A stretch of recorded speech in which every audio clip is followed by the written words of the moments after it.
সাভার পৌরসভার মেয়র প্রার্থী মোহাম্মদ খোরশেদ আলম সমর্থনে আলোচনা সভা এবং দোয়া মাহফিল অনুষ্ঠিত হয়েছে। বিস্তারিত দেখুন নিজস্ব প্রতিনিধি কাজী দিলর হোসেনের প্রতিবেদনে। সাভার পৌরসভার ১ নম্বর ওয়ার্ড জামসিং শুকুরজান স্কুল মাঠ প্রাঙ্গণে সাভার পৌরসভার মেয়র প্রার্থী মোহাম্মদ খোরশেদ আলমের সমর্থনে আলোচনা এবং দোয়া মাহফিল অনুষ্ঠিত হয়।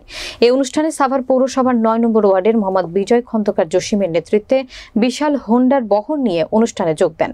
এ সময় অনুষ্ঠানে সভাপতিত্ব করেন মোহাম্মদ রিয়াজউদ্দিন মাতব্বর এবং প্রধান অতিথি হিসেবে উপস্থিত ছিলেন সাবেক কমিশনার মোহাম্মদ খোরশেদ আলম। বিশেষ অতিথি হিসেবে উপস্থিত ছিলেন যুগ্ম সম্পাদক সাভার পৌর বিএনপি মোহাম্মদ আব্দুল গফুর বাবুল ও বিশিষ্ট ব্যবসায়ী এবং সমাজসেবক মোহাম্মদ আলমগীর হোসেন মোল্লা এবং সাভার পৌর যুবদল নেতা মোহাম্মদ বিজয় খন্দকার জসিম সহ বিএনপির অঙ্গ সংগঠনের নেতাকর্মীরা। বহু দেশে গেছে, আপনি যেখানে 12 ফিট রাস্তা 2 তলার উপরে কেউ পারমিশন দেয় না, কারণ ভবিষ্যতের কথা চিন্তা করছে। যখন 2 তলার উপরে পারমিশন দেয় না, তখন সবাই একটু সাইরা 20 ফিট বানায় নেয়, তখন হাই রেস দেয়, কারণ তখন রাস্তা চলাচলের জন্য। আপনি কেন সাভার পৌরসভা পারলেন না?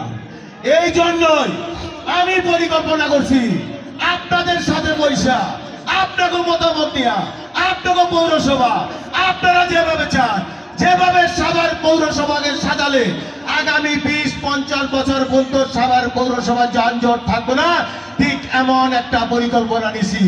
আমিও ভাবি আমি মারা গেলেও আমার সন্তানদের সাভার পৌরসভা থাকবো।